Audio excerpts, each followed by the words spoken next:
Hello students, आज के इस वीडियो में मैं चैप्टर 2 स्थिर विद्युत विभव तथा धारिता के ऑब्जेक्टिव क्वेश्चंस को डिस्कस करूंगी। आप जो भी एग्जाम्स देने वाले हैं जहां क्लास 12 की फिजिक्स आएगी वहां ये क्वेश्चंस आपको काफ़ी हेल्प करेंगे, तो वीडियो को ध्यान से देखिएगा। आइए स्टार्ट करते हैं। हमारा क्वेश्चन फर्स्ट है, एक समविभवी पृष्ठ के एक बिंदु से दूसरे बिंदु तक ले जाने में आवेश पर क्षेत्र द्वारा किया गया कार्य होगा। तो हमें कार्य निकालना है कि क्या होगी उसकी वैल्यू। तो सबसे पहले समझ लीजिए, जो एक समविभवी पृष्ठ होता है उसका प्रत्येक बिंदु सेम पोटेंशियल पे होता है, यानी कि समान विभव में होता है। तो उस वजह से जो आपका विभवांतर होगा, पोटेंशियल डिफरेंस होगा, वो भी आपका क्या आएगा, जीरो आएगा। फॉर्मूला होता है del V equals to W/Q। जब आपकी del V की वैल्यू जीरो आ गई तो इस इक्वेशन से आपकी W की वैल्यू क्या आ जाएगी, जीरो। तो इस तरीके से जो कार्य का आंसर, जो कार्य आया वो क्या आ गया आपका, शून्य। तो ऑप्शन आपका सी क्या है, राइट है। ठीक है, नेक्स्ट क्वेश्चन देखते हैं। सेकंड क्वेश्चन है, यदि समरूप विद्युत क्षेत्र x अक्ष की दिशा में विद्यमान है तो समविभव होगा। देखिए आपका क्वेश्चन में बोल रहा है, ये आपका x एक्सिस हो गया, ये आपका y हो गया एंड ये आपका z एक्सिस हो गया। ठीक है, तो ये बोल रहे हैं क्वेश्चन में कि जो आपका इलेक्ट्रिक फील्ड है वो x एक्सिस के डायरेक्शन में है और आपको बताना है कि जो समविभव पृष्ठ होगा वो कौन से डायरेक्शन में होगा या फिर आपके कौन से तल में होगा। तो देखिए, समविभव पृष्ठ का एक प्रॉपर्टी होती है कि जो उसमें इलेक्ट्रिक फील्ड होता है, विद्युत क्षेत्र होता है, वो समविभव पृष्ठ के परपेंडिकुलर होता है, उसके लंबवत होता है। तो इलेक्ट्रिक फील्ड यहाँ एक्स एक्सिस के अलोंग है, यानी कि समविभव पृष्ठ उस तल के डायरेक्शन में होगा जो तल एक्स एक्सिस के परपेंडिकुलर होगा। तो एक्स एक्सिस के जो परपेंडिकुलर है, जो लंबवत तल है, वो आपका वाईजेड प्लेन होगा, यानी कि आपका समविभव पृष्ठ वाईजेड प्लेन पे लाई करेगा। तो ये आपका सी ऑप्शन राइट है, वाईजेड तल की दिशा में। ठीक है, आप समझ गए अच्छे से कि वाईजेड तल की दिशा में क्यों है, क्योंकि वाईजेड तल आपका एक्स एक्सिस के परपेंडिकुलर है। चूंकि इलेक्ट्रिक फील्ड एक्स डायरेक्शन में है, इसीलिए जो आपका समविभव पृष्ठ होगा वो वाईजेड प्लेन की डायरेक्शन में होगा। ठीक है, नेक्स्ट क्वेश्चन देखते हैं, वहां आपको और क्लियर हो जाएगा ये क्वेश्चन। इसी टाइप का मैं दूसरा क्वेश्चन भी लाई हूं। यदि समरूप विद्युत क्षेत्र z अक्ष के अनुरूप हो तो समविभव होगा। इसमें फिर से देख लेते हैं, ये आपका x एक्सिस हो गया, ये आपका y हो गया एंड ये आपका z हो गया। अब इस क्वेश्चन में बोल रहा है कि जो आपका विद्युत क्षेत्र है वो आपका z डायरेक्शन में है। ठीक है, तो इलेक्ट्रिक फील्ड आपका z डायरेक्शन के अलोंग है। अब ये पूछ रहा है कि समविभव पृष्ठ आपके कौन से तल में होगा। तो हमने पीछे भी देखा कि इलेक्ट्रिक फील्ड आपका समविभव पृष्ठ के परपेंडिकुलर होता है, लंबवत होता है, और आपका इलेक्ट्रिक फील्ड यहाँ z एक्सिस के अलोंग है, यानी कि जो तल z एक्सिस के परपेंडिकुलर होगा उसी प्लेन में, उसी तल में आपका समविभव पृष्ठ होगा। तो z एक्सिस के परपेंडिकुलर जो प्लेन है वो आपका xy प्लेन है, तो xy प्लेन में आपका क्या करेगा, समविभव पृष्ठ होगा। तो आपका राइट आंसर है xy तल। ठीक है, नेक्स्ट क्वेश्चन देखते हैं।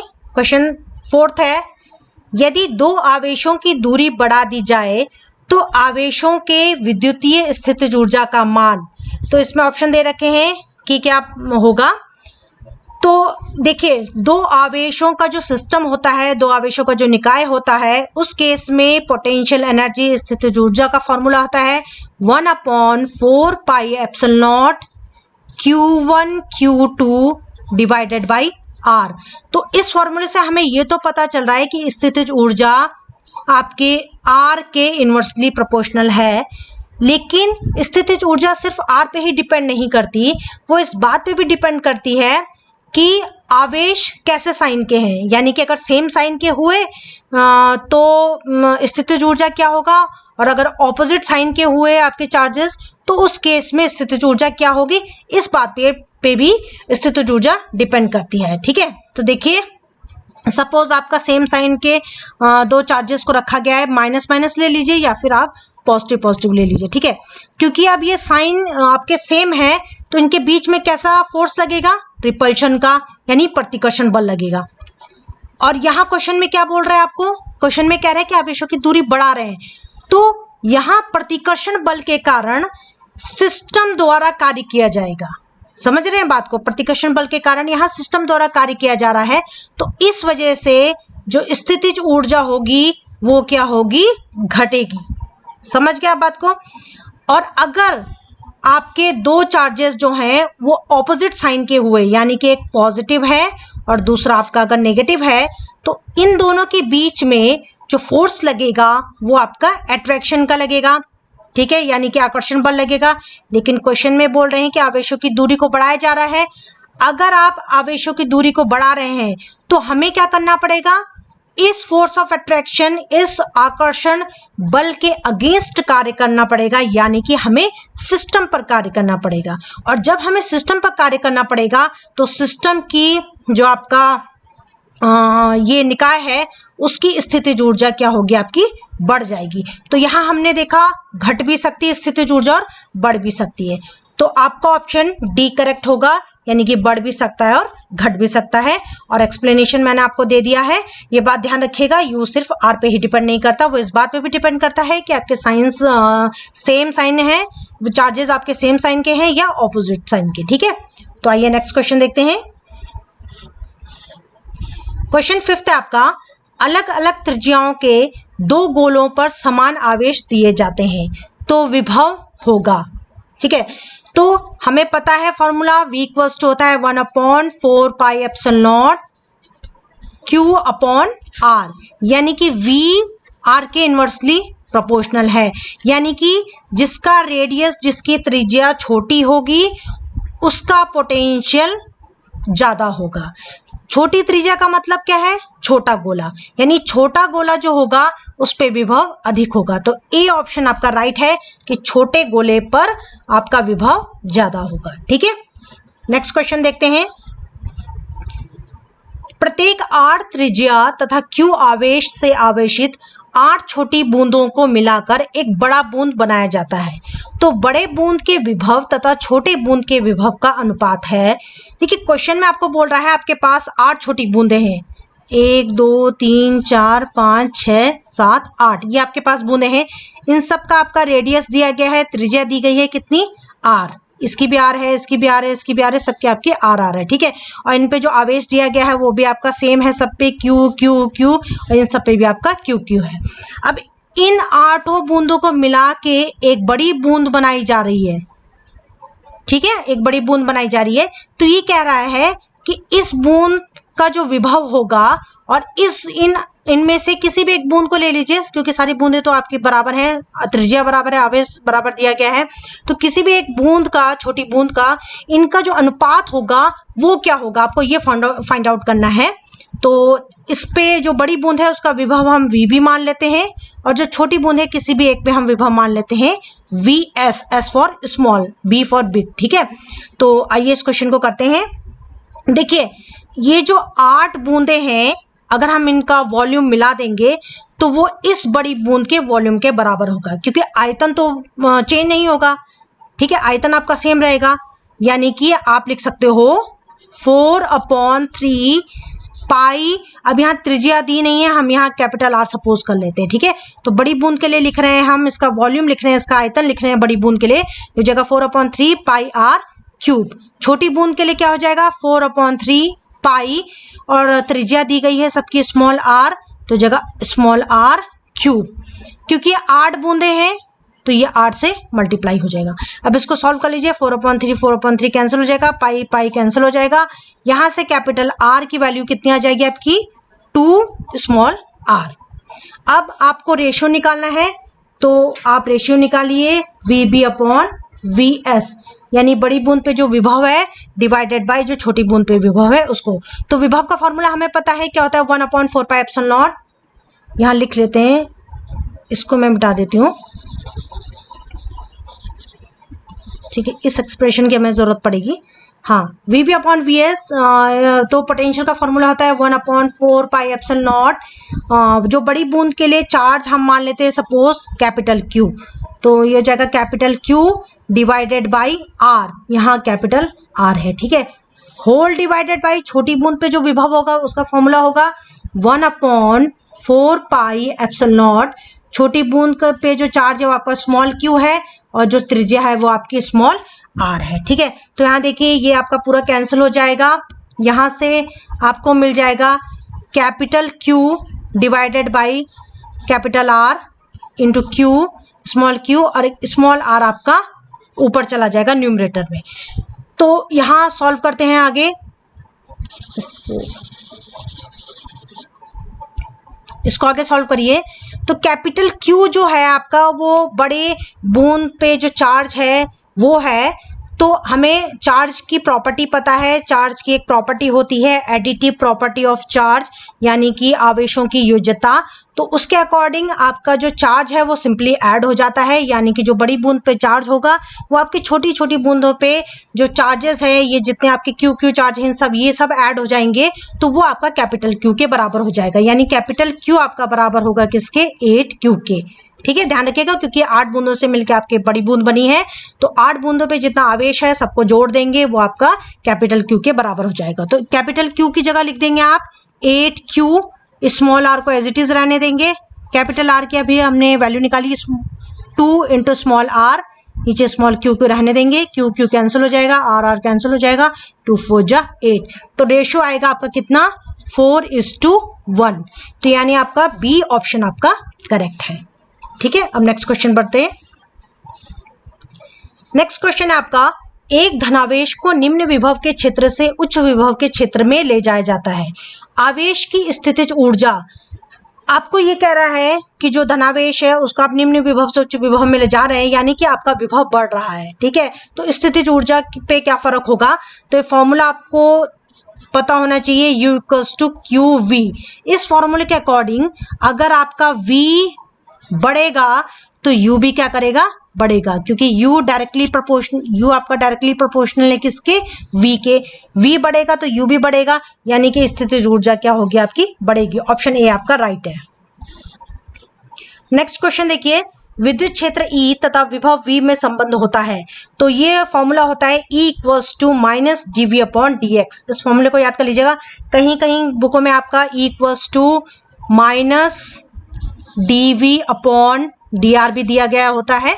ठीक है, तो अगर ये r के टर्म में दिया होगा तो ये वाला फॉर्मूला होगा, x के टर्म में है तो यही वाला फॉर्मूला, इस फॉर्मूला को याद कर लीजिएगा। नेक्स्ट क्वेश्चन है आपका, विरामावस्था से 100 वोल्ट विभवांतर पर एक इलेक्ट्रॉन तथा एक अल्फा कण को त्वरित करने पर इनके संवेगों का अनुपात है। तो आपको संवेगों का अनुपात निकालना है इलेक्ट्रॉन और अल्फा कण के लिए। तो क्लास 11th में आपने एक फॉर्मूला पढ़ा होगा, P = √2mE पढ़ा है आपने। अगर आपने नहीं पढ़ा है तो यहाँ मैं आपको बता देती हूँ। देखिए संवेग क्या होता है आपका? m × v। E यानी गतिज ऊर्जा का फॉर्मूला होता है 12 mv²। यहाँ आप m को ऊपर नीचे मल्टीप्लाई करेंगे तो m² हो जाएगा, यहाँ m आ जाएगा। फिर mv को आप p लिख सकते हैं, तो ये p² हो जाएगा, नीचे आपका 2m हो जाएगा, और यहाँ से आपका p की वैल्यू आ जाएगी √2me। तो इस तरीके से संवेग और एनर्जी के बीच में जो फॉर्मूला होता है वो P = √2me होता है। अब हम इनके एनर्जी के लिए देखिए एक्सप्रेशन लिखते हैं। जो इलेक्ट्रॉन के केस में होगा उसकी एनर्जी को हम E लिख लेते हैं, तो EV के टर्म में लिखेंगे तो ये हो जाएगा EV। ठीक है, अब अल्फा कण के लिए जो एनर्जी होगी उसके लिए जो फॉर्मूला होगा वो हो जाएगा 2E × V, क्योंकि जो चार्ज होता है वो ट्वाइस होता है, तो 2E × V हो जाएगा। अब हम अनुपात निकाल लेते हैं, PE / P अल्फा। PE अभी हमने फॉर्मूला निकाला, कितना आया? 2m। अब मास हमने इलेक्ट्रॉन का लिखेंगे यहाँ पे, कैपिटल E, एनर्जी आपकी इलेक्ट्रॉन की है, डिवाइडेड बाई 2m, अल्फा का मास है E अल्फा। ठीक है, यहाँ से आप देखिए ये आपका 2 कैंसिल हो जाएगा, me divided by m alpha. E की वैल्यू क्या है आपकी? EV divided by E alpha की वैल्यू आपकी 2EV। तो यहाँ से EV कैंसिल हो जाएगा, तो क्या आ गया आपका आंसर? आपका आंसर आ गया ME divided by 2m alpha. तो ये आपका ऑप्शन कौन सा राइट है? √me divided by 2m alpha, ये आपका डी ऑप्शन आपका राइट है। ठीक है, तो इस तरीके से इस क्वेश्चन को आपने करना है। अब नेक्स्ट क्वेश्चन करते हैं। क्वेश्चन 10 है, विद्युत धारिता का मात्रक होता है। तो विद्युत धारिता का जो मात्रक होता है वो फैराड होता है। एक दूसरी यूनिट भी है, इसको भी याद कर लीजिए, इसको भी कई बार पूछा जाता है। तो ये हो गया C = Q/V फॉर्मूला होता है धारिता के लिए। तो Q का मात्रक हो गया आपका कूलम, और आपका पोटेंशियल का हो गया, विभव का हो गया आपका वोल्ट। तो कूलम पर वोल्ट भी आपका क्या होता है, मात्रक होता है धारिता का। तो इसको भी ध्यान रखिएगा, फैराड तो होता ही है, कूलम पर वोल्ट भी होता है। नेक्स्ट क्वेश्चन है आपका, वायु में गोलीय चालक की धारिता अनुक्रमानुपाती होती है। तो गोलीय चालक की धारिता का फॉर्मूला होता है C = 4πε0r। ठीक है, स्मॉल r लिखिए चाहे कैपिटल r लिखिए। तो यहाँ जो धारिता है वो आपके अनुक्रमानुपाती है, डायरेक्टली प्रोपोर्शनल है त्रिज्या के। यानी कि आपका जो ऑप्शन आपका बी है वो राइट है कि गोली चालक की धारिता किस पे डिपेंड करती है, गोले की त्रिज्या पे। और कैसे डिपेंड करती है, अनुक्रमानुपाती होती है। फिर नेक्स्ट क्वेश्चन देखिए, एक धात्विक गोले की धारिता 1 माइक्रोफैराड है, इसकी त्रिज्या होगी, आपको C की वैल्यू गिवन है 1 माइक्रोफैराड, इसकी त्रिज्या पूछी गई है। ठीक है, फॉर्मूला भी अभी हमने देखा था, C = 4πε0r।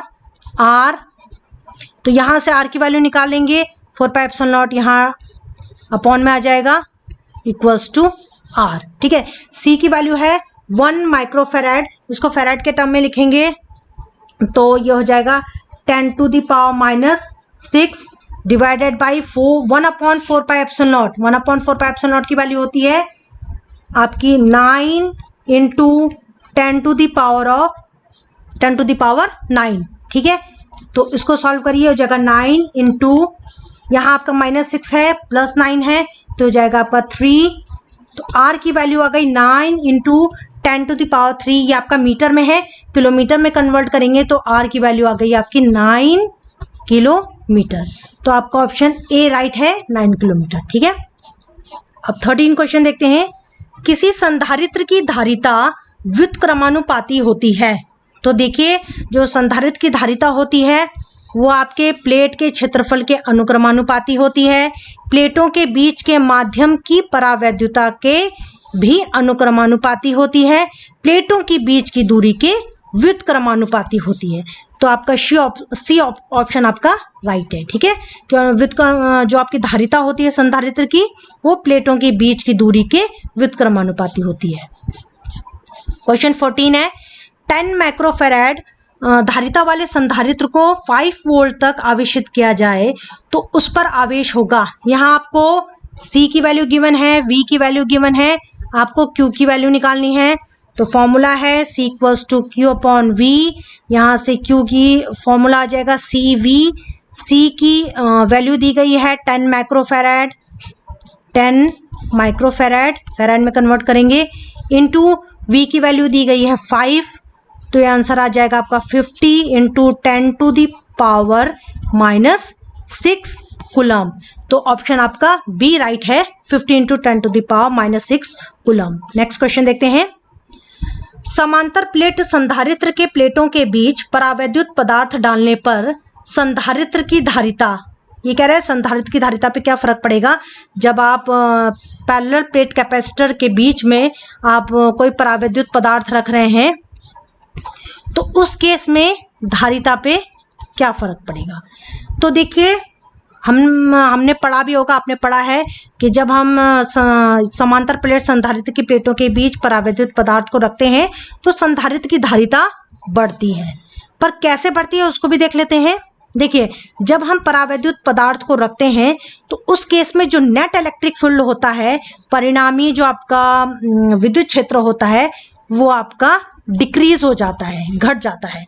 उसकी वजह से जो आपका पोटेंशियल होता है वो भी आपका क्या होता है, घट जाता है।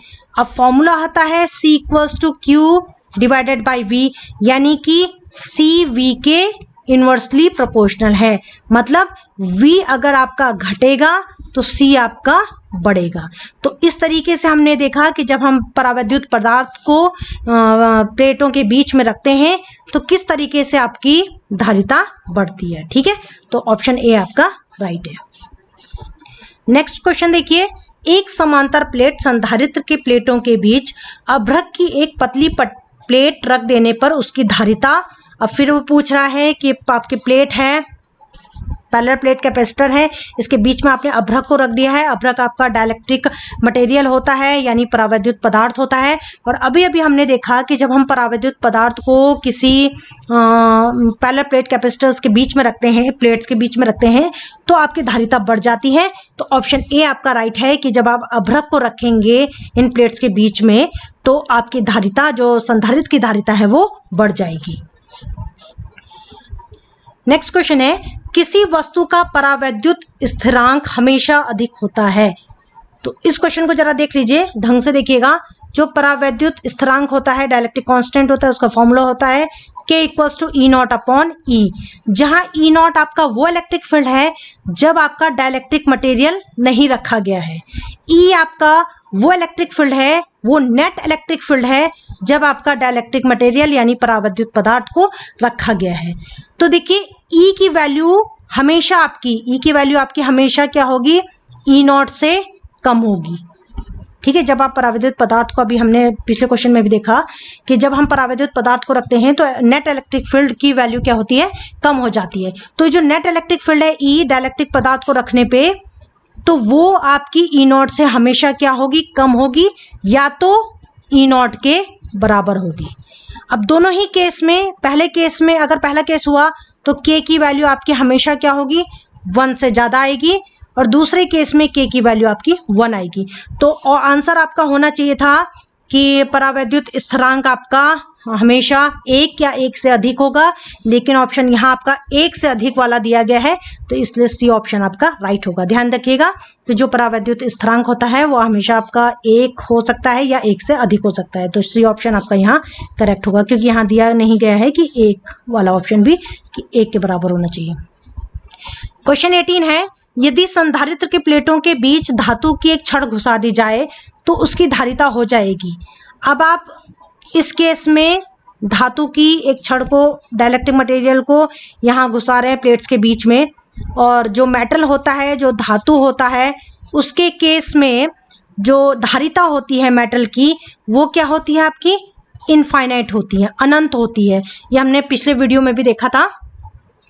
तो जब जो धातु है उसकी आपकी जो परावैद्युतांक है वो आपका अनंत है, तो उसके वजह से जो धारिता है, धारिता आपके परावैद्युतांक के डायरेक्टली प्रोपोर्शनल होता है, यानी अनुक्रमानुपाती होता है। और मेटल के केस में K की वैल्यू इनफाइनाइट होती है, तो इस वजह से जो धारिता होगी वो भी इनफाइनाइट होगी, यानी कि अनंत होगी। ठीक है, नेक्स्ट क्वेश्चन देखेंगे।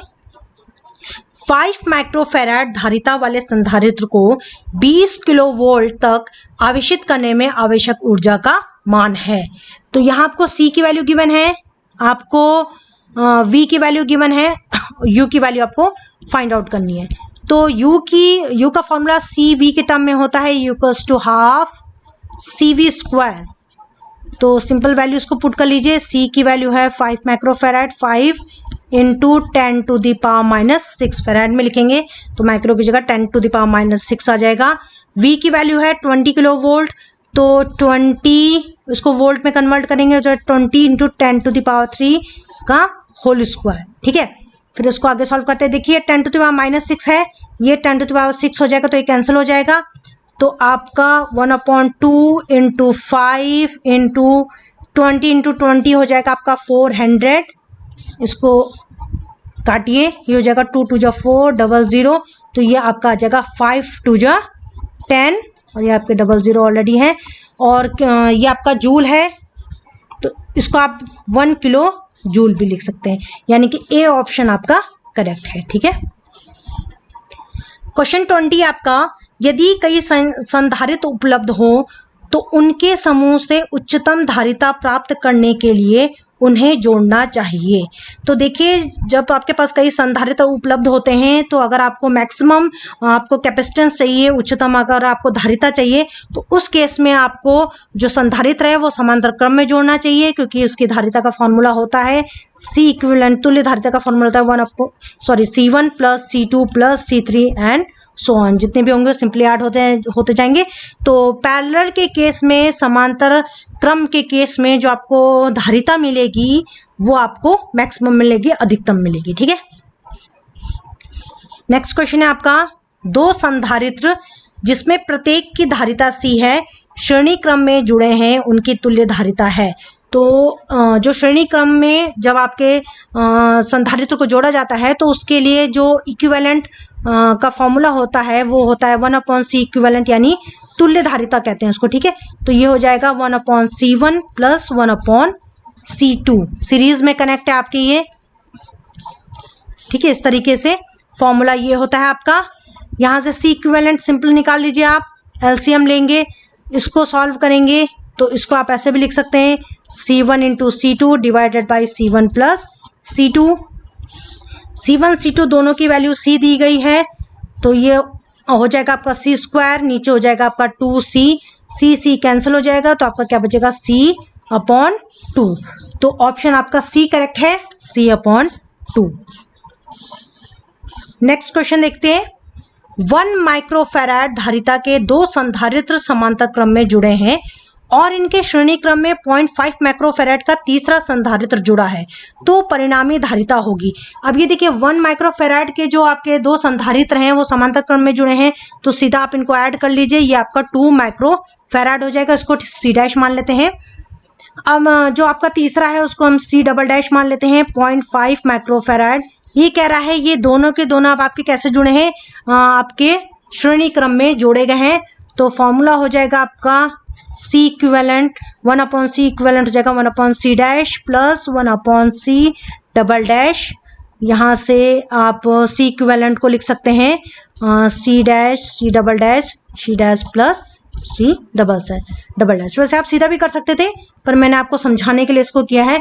यहाँ से देखिए, C' की वैल्यू है 2, C" की वैल्यू है 0.5, 2 इंटू 0.5 हो जाएगा आपका 1 डिवाइडेड बाई C' की वैल्यू है 2, C" की वैल्यू है 0.5, तो 2 प्लस 0.5 हो जाएगा आपका 2.5 और 1/2.5 इसको सॉल्व करेंगे, ये हो जाएगा आपका 0.4 माइक्रोफैराड। ठीक है, तो ये आपके क्वेश्चंस थे जो मैंने इस चैप्टर 2 पे बेस्ड आपको करवाए हैं।